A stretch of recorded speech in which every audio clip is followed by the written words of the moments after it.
30, 40 minutes this lecture, and after that to discuss with the different Q&As.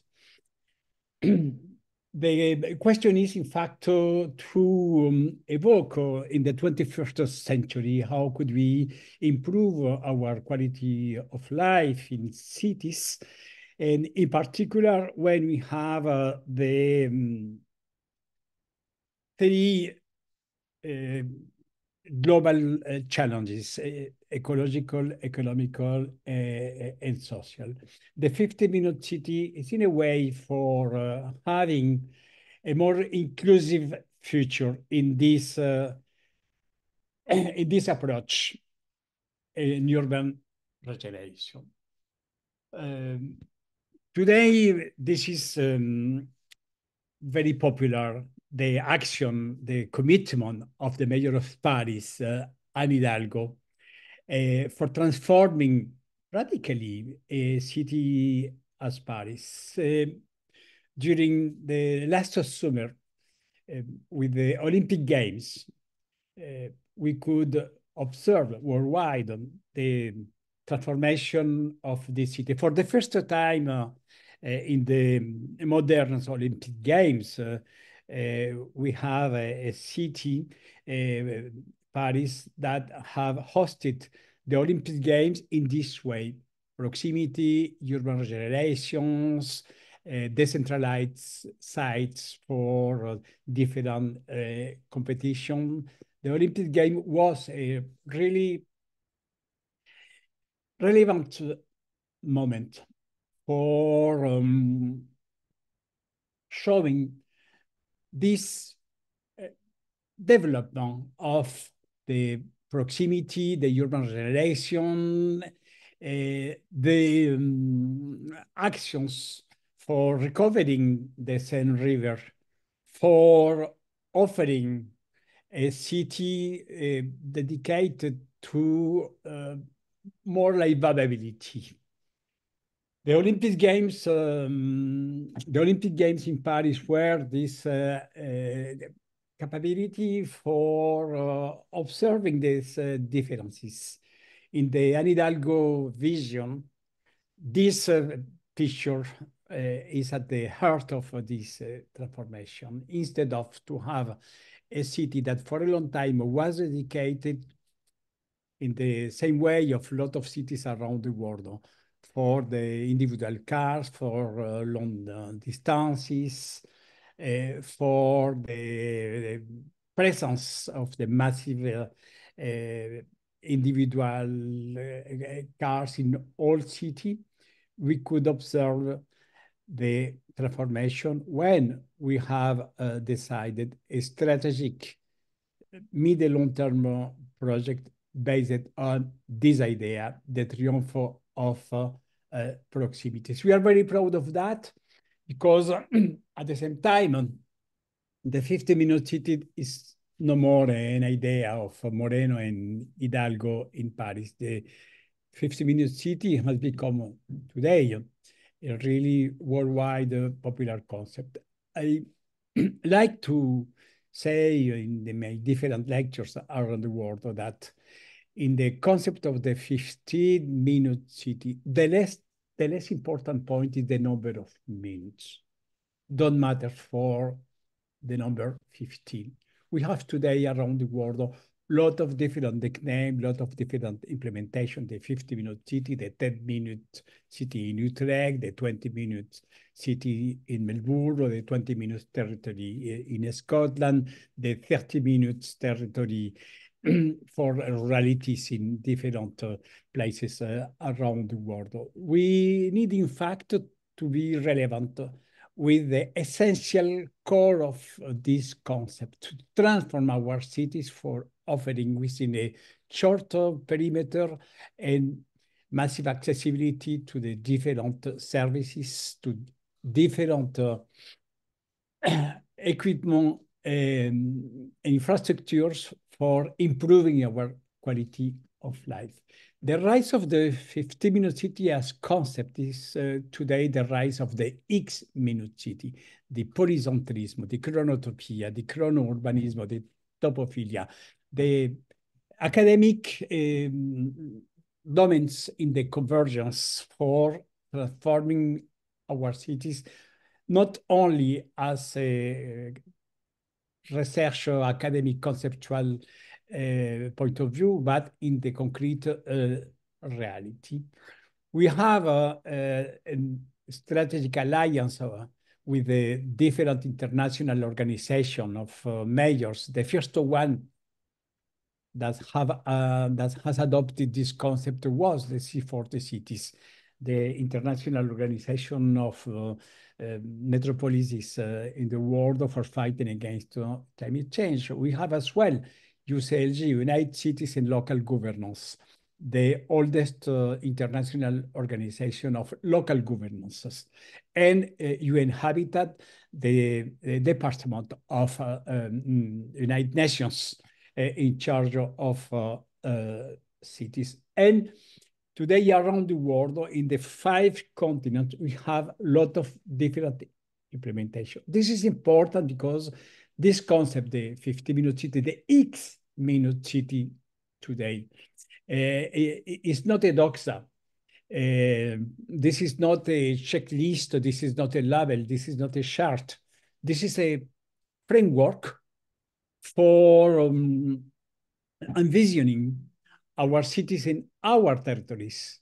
The 50-minute city at the beginning was a concept for transforming cities, in particular in the high density zones. The 30-minute territory proposed by myself at the same time is today a concept for transforming, for improving the quality of life in the same way for the medium and low density areas.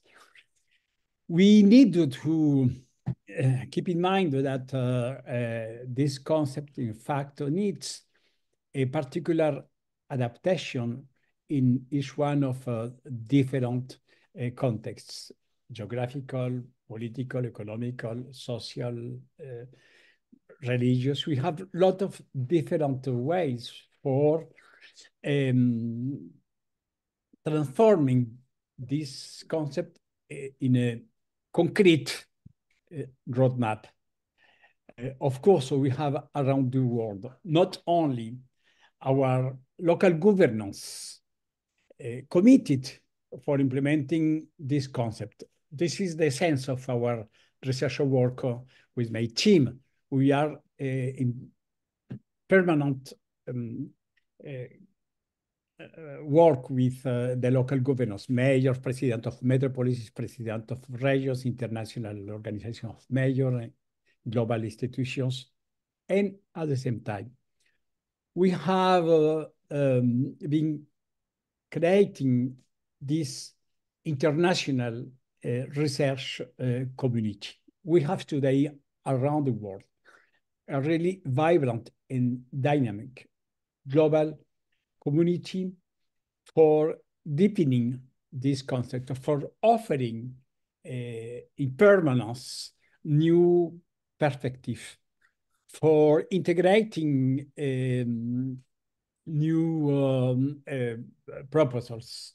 And today, in this lecture for the University of Lausanne, I think that this is important to continue to spread not only this concept, but this global movement for integrating more and more researchers, more and more academic teams for transmitting the different new ways, because the 50-minute city, in fact, as concept is alive. I am very proud of this development when I have started in 2010, just with an idea to switch from the technological smart city. My first discipline, I'm not architect, I'm not neither urbanist. My first discipline is mathematics and computer science.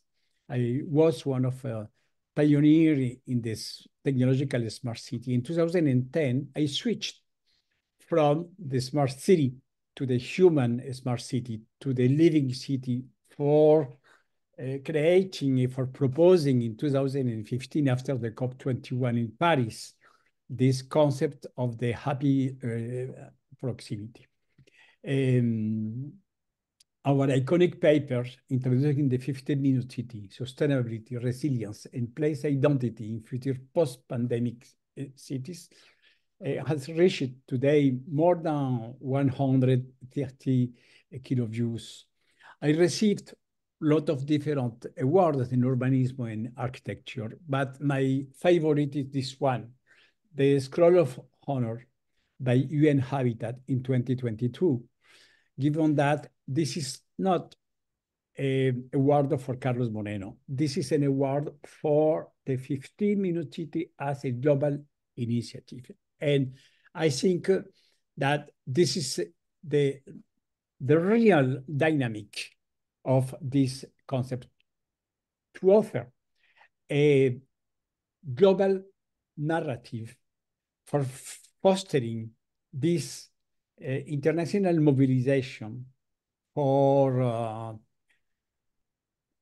creating around the world with proximity this transformation of cities in a sustainable way, for accelerating the implementation of the UN Habitat urban agenda, and of course in the post-pandemic period. My different books are translated today in a lot of different languages, but I think this is important to understand the origin of this concept. When I have decided to switch from the technological smart city to the human smart city, to the living city, to the happy proximity concept, in fact, I received a lot of different influences. The first one was the book, the research work of the professor Mohamed Yunus. I advise in permanence to my different lectures to embrace this amazing book of the Professor Yunus, my friend, when he received his Nobel Prize, the word of 000, zero carbon, zero poverty, zero exclusion. I think that this is one of the most significant topics for developing in our cities another paradigm. The human smart city, when I have started this approach, was based in this idea: zero carbon, zero poverty, zero exclusion. In reality, sustainability in our cities is not only in a ecological way for preserving our biodiversity and to reduce our CO2 footprint. This is one of the three aspects of a sustainable way. The third other aspects are to develop a vibrant local economy for generating more employment, local activities, to use local raw materials, to develop short circuits for creating a local economic value. This is the second point with the 000. And the third point of the 000 is the social inclusion, the social positive impact for having a more inclusive city, intergenerational city, for taking care of fragile people, children, elderly people, disabled people, sick people, for preserving as well the gender equity, for offering a public space more safe to women. The sustainability is in fact the convergence of the ecological, economical, and social positive impact. And the 50-minute city is totally crossed by this work. When we had in Paris the COP21 in 2015, the mayor of Paris, Anne Hidalgo, with at this moment chairwoman of the C40 cities, with the former mayor of New York, Michael Bloomberg, has convoked this summit, 100 mayors for climate. And just after this summit in 2016, I said, if we wanted to fight, if we wanted to be efficient for fighting against climate change, against this global threat for the civilization, global warming, it's not enough to reduce our CO2 footprint by the technological measures. In fact, cities are the most important contributor on CO2 emissions. And this is related to our daily lifestyle, our daily work style, long distances, the use of massive individual cars, the permanent emission of the CO2 by the different buildings. This development of the zonification for having the single function of buildings, the corporate business districts for working, the residential areas for living, the cultural district for leisure. This legacy of the zonification is totally intertwined with the long distances, with the massive use of individual cars, etc. For that, I proposed in 2016 this way for switching from the zonification, segregation, segmentation of cities towards this polycentric city, this chronotopia for using in our infrastructures for multiple uses, for the multipurpose functions, for transforming our relationship between the urban space and the useful time. This was the origin of the 50-minute city, and I had this chance to experience in the city of Paris, in the geographical zone that will host the Olympic Games, this transformation.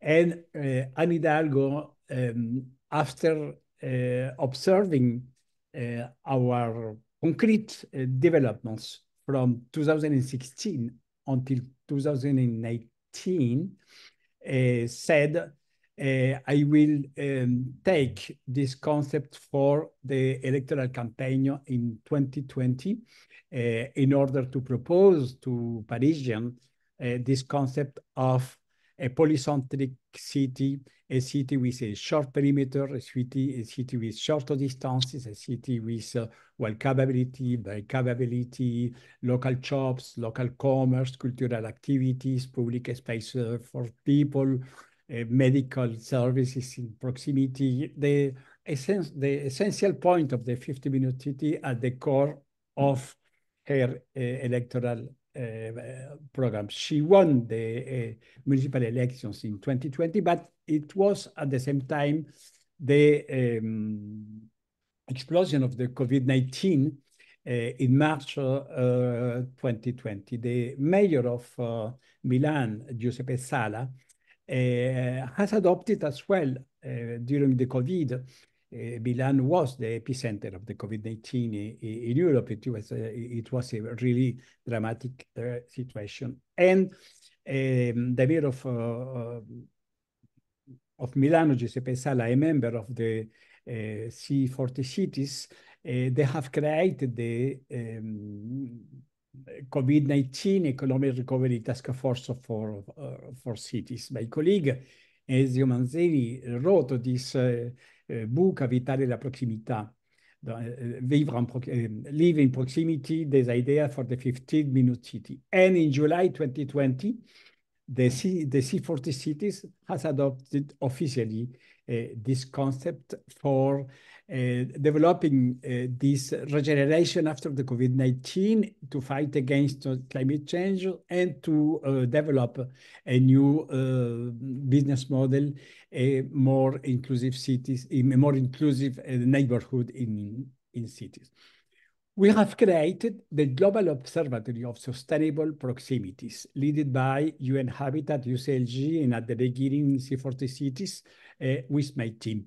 This is the really relevant effort for federating around the world the different initiatives, best practices, experiences to exchange on the implementation and development of the 50-minute city, of the X-minute cities around the world. I advise you to visit our website, the 50-minute city initiative explorer. In Europe, I am very proud of the creation by the European Union of this European partnership with the Driving Urban Transitions cluster, Sustainable Future for Cities. This is today the fourth year of this program with one of the three items, the 50-minute city transition pathway. This is the really important cluster for proposing collaborative projects on proximities in Europe, cities, academic researchers, private sector, and NGO and citizens. In April 2024, Driving Urban Transitions published the mapping of 50-minute city practices. This is a open source book downloadable by the website of the DUT with more than 100 concrete examples of this transformation. Of course, we need to evoke the importance to consider the development of the 50-minute city, X-minute city concept in the continuity of more than 100 years of the different contributions around the world by thinkers and doers. Eisner Awards proposed at the end of 19th century garden cities. The German sociologist Giorgio Simmel wrote his amazing book of metropolitan cities and urban health when he said to have a roof for walls in a city is not to live in a city. At the center of this tremendous galaxy, of course, we have the unforgettable Jane Jacobs. She coined it in 70s, the living city concept. She was totally committed for preserving Greenwich Village in New York. She wrote the amazing books for developing this livable city in phase with the zonification in New York by Robert Moises in the legacy of Le Corbusier. The time geography by one of the first Vautrin Lode Prize award, Thorsten Agerstrand, with the time geography, the chrono-urbanism by François Hacher, the paternal language by Christopher Alexander, the new urbanism, the new pedestrianism. A few people in Europe, in fact, now the contribution of André Barré with the Brussels declarations in 80s. The Brussels Declaration was the anti-Le Corbusier chart. The Brussels Declaration is an amazing book for saying we need cities within short perimeter for fighting against zonification and to develop a lot of services, public spaces, welcomability in cities for regenerating more humanity in our cities. Unfortunately, the Brussels Declaration wasn't really adopted, in spite the commitment of André Barré and team.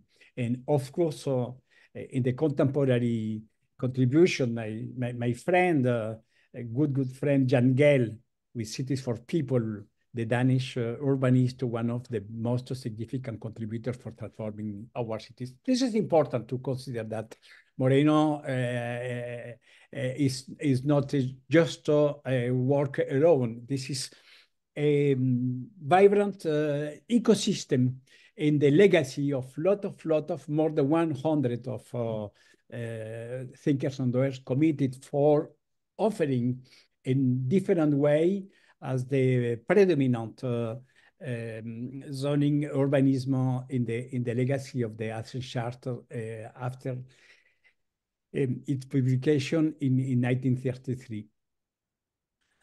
Today, it is very clear that in all continents, climate change is our main global threat.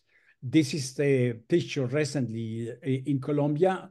This is a picture in Valencia, the third city in Spain, totally impacted almost 3 months after we have still now lot of difficulties for recovering the economical and social quality of life in this city.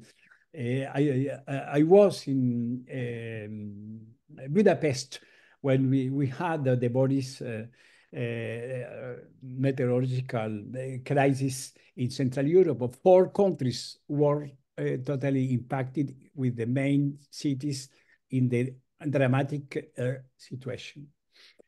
We have the COP climate, we have the COP biodiversity, but the reality is, in face with climate change as a systemic situation with the loss of diversity, the urbanization is at the center of these systemic impacts. Cities are at the heart of the problem, but cities are the key of the solution. Recently, in Cali, Colombia, we had the COP16 for biodiversity, peace with nature. One of the strong points from this declaration was One Health. Cities, people, society, plants, animals, environment are totally interconnected. One Health is one of the most relevant impact of the 15-minute city. I have been presenting very often this bond. You know, maybe the response of the answer of Margaret Mead, the New York anthropologist, when a student requested Margaret Mead, what is the first thing of civilization? And Margaret Mead said the first thing of civilization is this femur bone, because it was broken and after it was healed. Because everyone or some people took care of this person. Margaret Mead, this collaboration and mutual care are in the DNA of civilization. In fact, this picture of this broken femur healed is in reality one of the essential points of the 15-minute city for having proximity, not as a question of physical distances, but essentially to take care of people that live in an area, in a geographical zone. We said with UN Habitat, housing is not just a roof. To live in a city is in fact to access to well-being, safety, social and economic inclusion, dignity, and urban health. Housing doesn't mean living in a city. We need to develop this house proximity matters.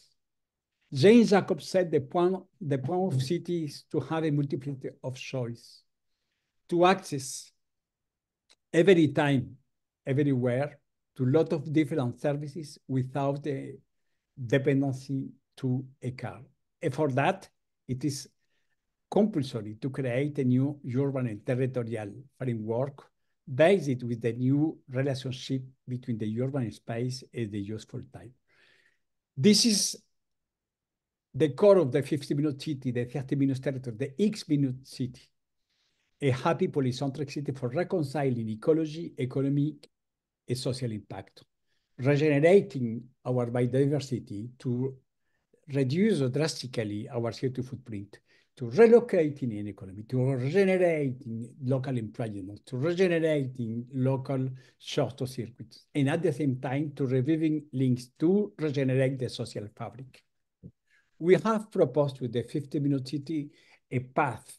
This is not a magic wand for transforming in a few months 7 decades of segmentation of certification. We need to create a more inclusive and healthy city, block by block, street by street, neighborhood by neighborhood. We have the legacy of the 20th century by this economical inequity. However, during the end of the 20th century, at this 21st century, we have developed two more injustice, the spatial injustice for people that have this constraint for living more and more far away with the urban segregation, and the temporal injustice with the more and more time spent just for commuting for access into the essential services. We have generating this social exclusion. The 21st century is characterized by this amazing and tremendous social vulnerability, economic inequities, spatial injustice, and temporal injustice. This is my city, Paris, one of the most wonderful cities in the world. This is the urban morphology of the presence of the employment in Paris. The essential of employment in Paris is located in the west of Paris. And in the outskirts of Paris, we have La Défense, the biggest corporate business district in Europe, 1 million of square meters for hosting more than 400,000 employees. Of course, the isochrono is totally related to the presence of the employment in the west of Paris. And in this case, we have a negative impact for people that live in the east, in the northeast, and the southeast.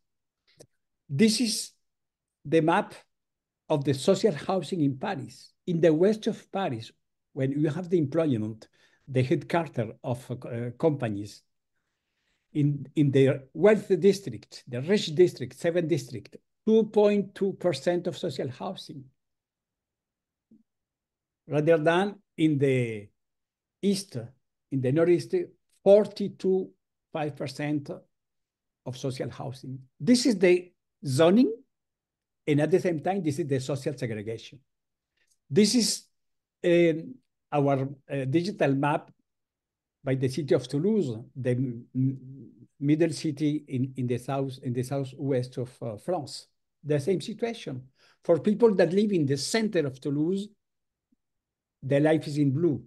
All services are available in the short distances and proximity. For people that live more and more far away, the life is in red, because we need to spend a lot of time for accessing to the essential services. This is the isochron of the capital of Colombia, Bogota. I was born in Colombia. 9 million of inhabitants. 1/3 of population live inside the red circles. Unfortunately, the jobs are at the opposite of these 3 million of inhabitants. And these people live in the poor conditions. This is the people in the lot of informal settlements, overcrowded, without access to the education. The more educated people live at the opposite, when we have the rich districts with the employment. And this is the isochron for accessing to the work, education, health, leisures in Bogota, it is evident that in red and orange, more than 1,900 minutes for accessing to these services. This is the reality. For this reason, we have this isochrono for the public transportation, this amazing diagonal from the southwest to the northeast. This is the concrete presence of this triple injustice: economical injustice, temporal injustice, spatial injustice, the social vulnerability. Proximity is, in fact, necessary for fighting against this zonification, segregation, segmentation. This is not only a question to reduce our CO2 footprint. This is not only a question for creating more social interactions. This is very relevant, significant to develop a new urban economic model for transforming our daily lives, our lifestyle, and our work style. My colleagues of the Technological University of München have resumed the 15-minute city, the X-minute city with these 8 principles: proximity to essential services, organic density, mixed uses, high quality for public spaces, efficient public transportation, active low carbon mobility, inclusivity, and ubiquity. In fact, with the happy polycentric proximity, the real question is to define in what kind of city we want to live today. In face of climate change, traffic jams, or human transport in peak hours, the new urban illnesses,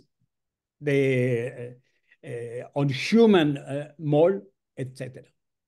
The 15-minute city is in the 21st century, the continuity for escaping to this massification of the automobile, the signification of Le Corbusier. All cities around the world have the same shape of cities, this segmentation.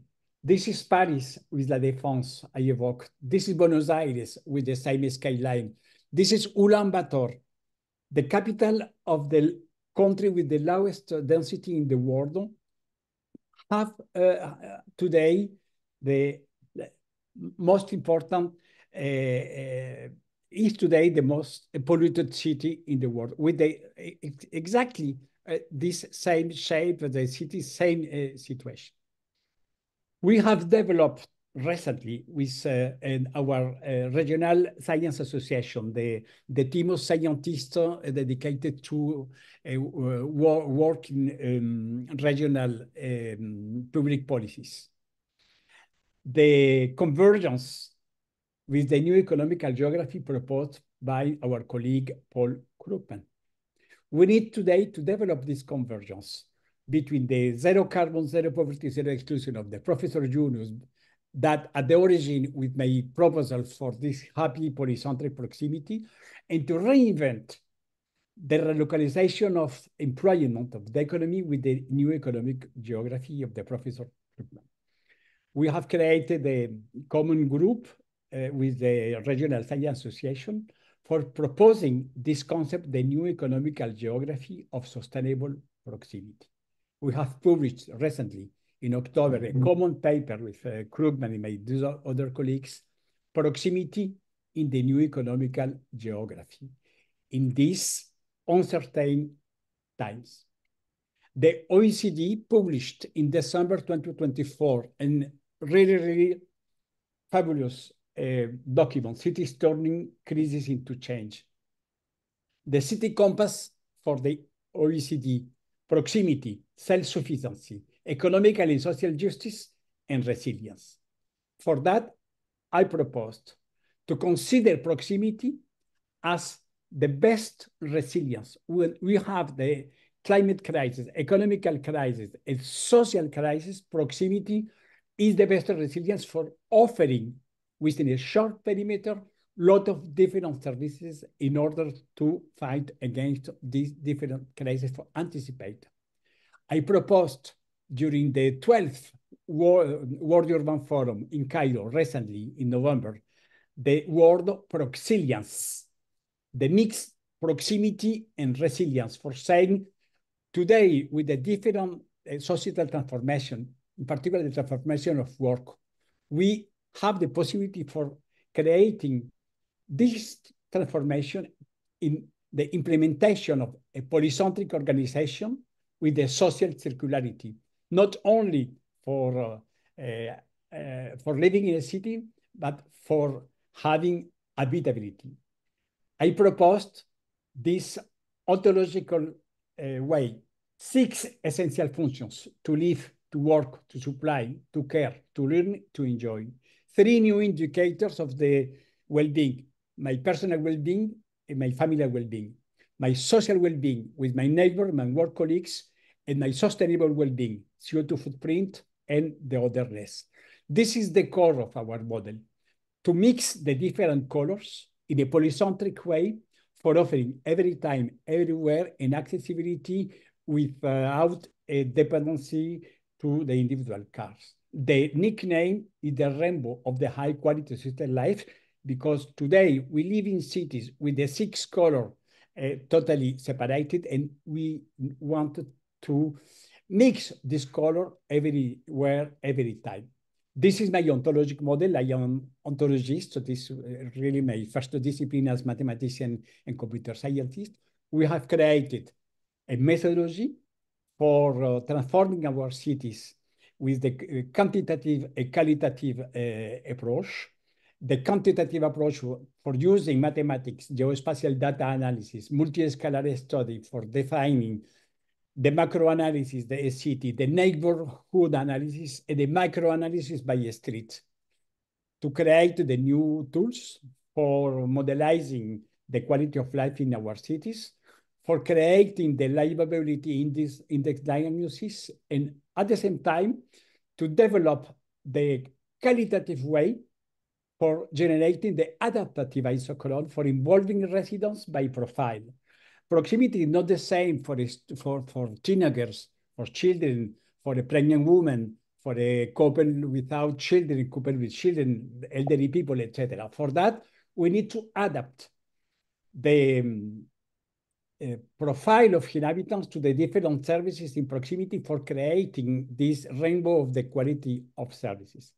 And at the same time, we need to imagine the new sensitive maps for changing the perception of public spaces in our cities. And for that, we have developed the new tools for having an access to the sensitive maps of the public spaces, given that the public spaces are the main vector for developing a social acceptability of transformations in our cities. This is an example in Santiago de Chile for transforming public spaces and to use these sensitive maps. We have created the different tools for these different developments, quantitative and qualitative. And today we have this vision, this methodology with lots of different implementation around the world. Just in a few words, this is the case of Paris. Paris, we have an amazing transformation, but the most important transformation in Paris, in reality, was when the city of Paris, the Paris City Council, has voted in November 2024, the new Paris Local Urban Plan, the Bioclimate Urban Plan, a new master plan for the city available for the next 10, even 15 years, with these different essential points as the new urban rules for the development of Paris. This is the 15-minute city, not only project, but the 15-minute city way in Paris to transform the street for in front of a school in the street for kids, to open the schoolyard during the weekend, to create the commercial property for fostering local shops, local commerce in all city, to rebalance the social housing from to the west of Paris, to transform the corporate spaces and single functions to the mixed uses, to develop the new centralities, to develop the new conversion as this kind of the new amazing district in the social and functional mixity. We have the implementation in the very small cities in Europe. This is the rural city in Poland with the major of Pleshova, member of the Social Academy of Science. This is in a rurality in France, so 5,000 inhabitants. The city of Milan with the colleagues from the team of Giuseppe Sala, the new transformation for creating new centralities, the mayor of Cleveland, one of the most automotive cities that have invested more than $200 million for developing this concept in Buenos Aires, the transformation after the COVID with the micro center for developing the green streets, for developing more services. Mexico City with the amazing transformation by the new mayor, Clara Brugada, the utopias, territorial unities for the social harmony, the decentralized well-being cities. We have developed this concept in one of the most populated districts of Mexico City, Iztapalapa, 15 utopias with a really, really positive impact. This is the picture of these utopias in Guadalajara as well, the same in Bogota, the block for caring. In Africa, in SUS, 400,000 inhabitants with the implementation of this happy proximity. In Melbourne, a very iconic city that have developed for 10 years, the 20 minutes neighborhood. In Busan, the technological capital of South Korea, in Seoul, in other cities in Korea. In Scotland, the Scottish Parliament has voted the 20-minute neighborhood framework of force, 2023 towards 2024. And just for finishing, please going to visit the Global Observatory of Sustainable Proximity for find out more information. And of course, with a great pleasure for discussing with you